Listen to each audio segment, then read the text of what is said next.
Hey friend, welcome back to Bible Tract Echoes. I'm Micah McCurry, your host. Thank you so much for joining me once again on the broadcast. I want to talk to you for a moment about the importance of counsel and getting counsel from the right sources. It's like choosing to drink from a dirty stream or a clean stream. The question is, do you want to get sick or not? Do you want to be helped in the future or not?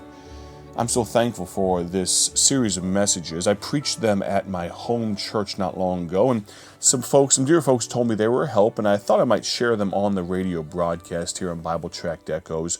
Yesterday we spoke about the happy man says no. Today we're going to talk about bad apples, good apples, and drill instructors. I want to point out the fact that counsel is so very important. Getting counsel is important. You know, no matter how great a televangelist may be, no matter how powerful a radio personality may speak, someone like me, will never replace what your home church, the place you can actually attend, a pastor who cares about you, a personal connection like that, a radio personality, even Bible Tract Echoes, can never replace that. So let me encourage you to tune in today as we talk about apples and drill instructors as we continue this thought in Psalm 1. My prayer is that it's a blessing to you. Listen now as I share this recording of a message I preached not long ago. I hope it's a help to you today. Wonder, as we look at that first thought there, blessed is the man that walketh not in the counsel of the ungodly.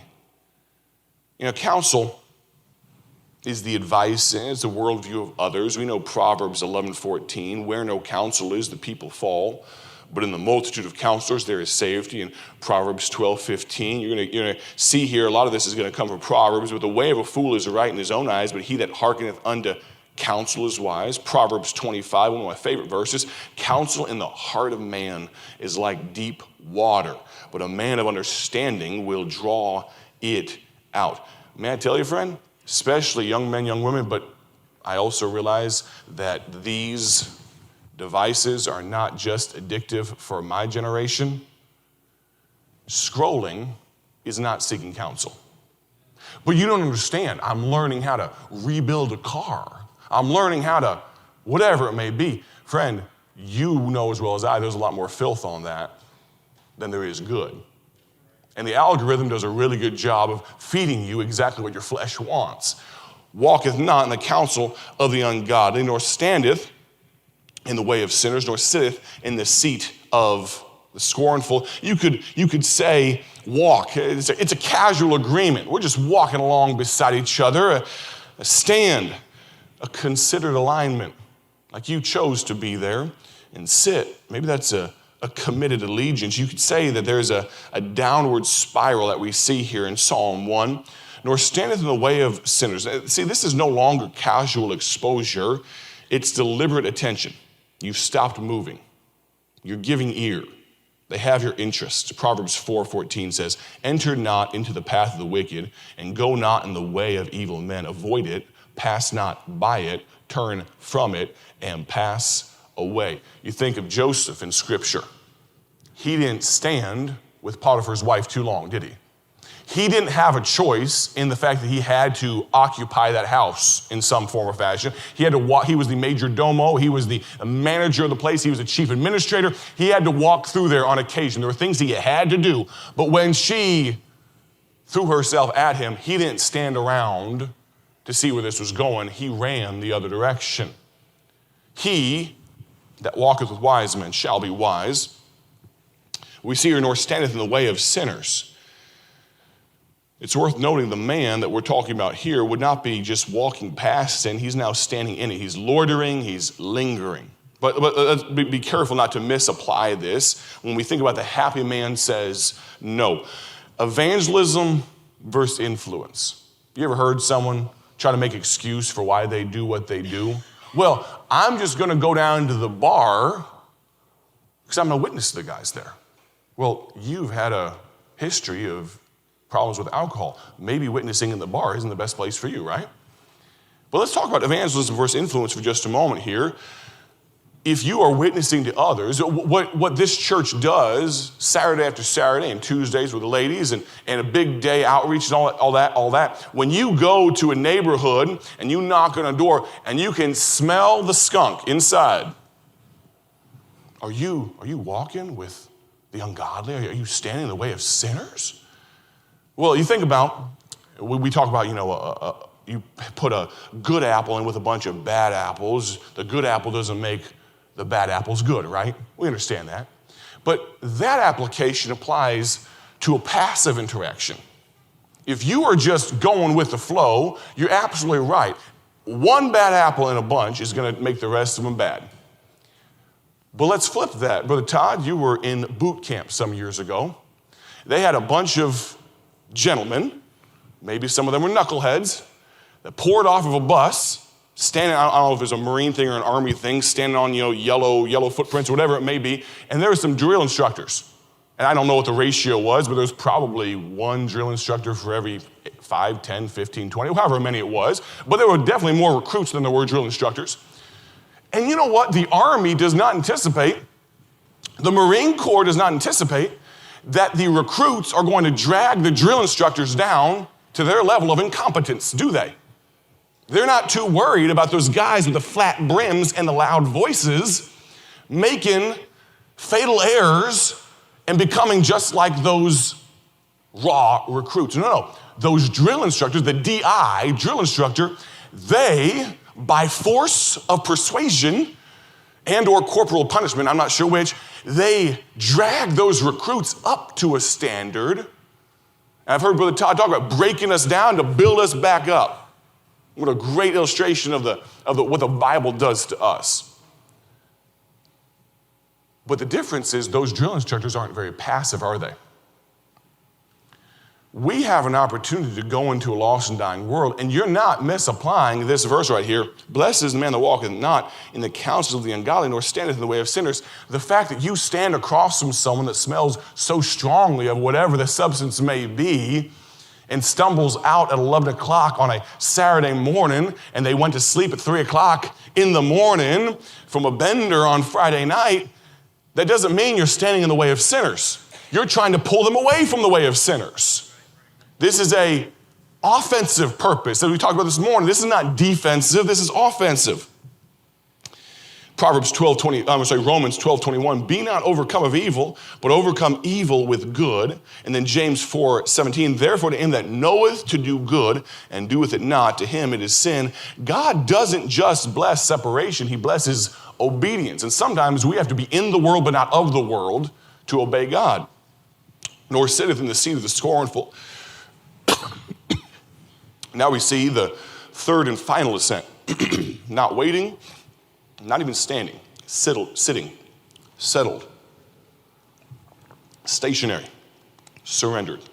See, there's a difference between peer pressure and peer participation. You ever been there? When you feel the eyes of all the other people look at you like, are you going to go with us? You going to do this thing? I had the chance to spend some time with Brother Avery and his dear wife, Harmony, and Big Mike was there. I realized on Wednesday night, I get there, long story short, we got there 20 minutes after the service started on Wednesday night. We were supposed to get there in the early afternoon, and I walk in, and Brother Avery Pastor Avery was just holding up just a little while, taking some prayer requests and things so I'd have time to get there. It was a 3-hour drive from the airport. It was quite a thing. I get there, and off we go, and it's so good to see friends and Big Mike. And then my wife gives me this look, and afterwards she's like, they don't call him Big Mike here. All right, well, he's my friend. I'll call him what I want to call him. So I was very honoring, and I didn't call him, Brother Mike, not Big Mike anymore.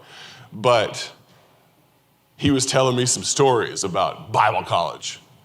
I, as a married off-campus student, did not have the same experience at Bible college as Big Mike did. He got everything in. He figured he had like a grand old time, Brother Matt Payne, in Bible college. And I don't know if the statute of limitations has run out on everything he's done. And so I'm not going to tell his stories for him. I'll let him tell his stories. But what is a seat?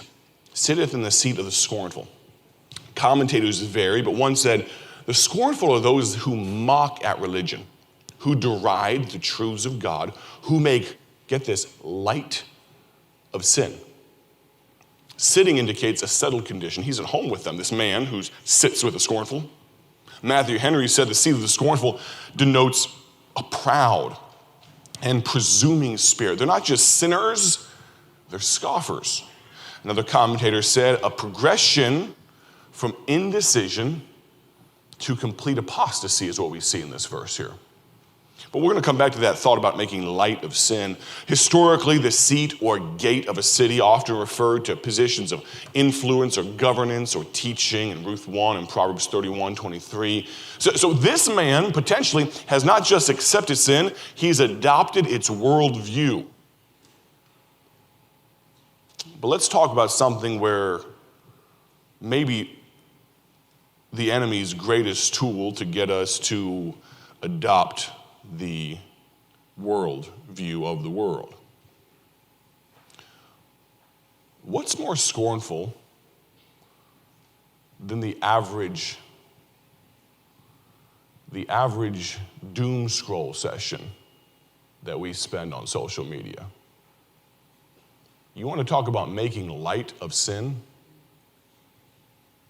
Now, for one in 4 reels or TikToks you come across are ads.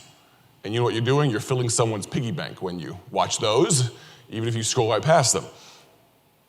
But you know as well as I that we'd amen our pastor standing behind this pulpit, and he'll preach against, I'm glad for, he'll preach against sanitized CCM, and of course, it goes without saying, Christian rock, hard or otherwise, no chance. Christian rap, get out of here. Christian pop, all that, come on now. But instead of that, the computer that we have, that God's given us, this oh so incredible machine, we will download the devil's top 40 directly to our dome in 15-second intervals. How much sense does that make? And the vast majority of them, what do? Make a mock at sin. Friend, we've got to be careful about that phone. We've got to be careful about the screen usage. We've got to be careful about what we allow into our eye gate. It's so very vital that we are very particular, that we are very careful with every instance of what we allow to infect or lift us up. My prayer, as always, is that you have a great day for His glory. We're going to continue and talk tomorrow about maybe ask the question, why am I so, or why are you so depressed? Listen in to Bible Tract Echoes. God bless. Thank you for tuning in to Bible Tract Echoes, the radio ministry of Bible Tracts Incorporated. Want to see our gospel tracts and other resources? Visit us online at BibleTractsInc.org. That's BibleTractsInc.org. Or follow us on social media to learn how you can partner with this ministry. Thanks again for listening. May the Lord richly bless you as you live for Him.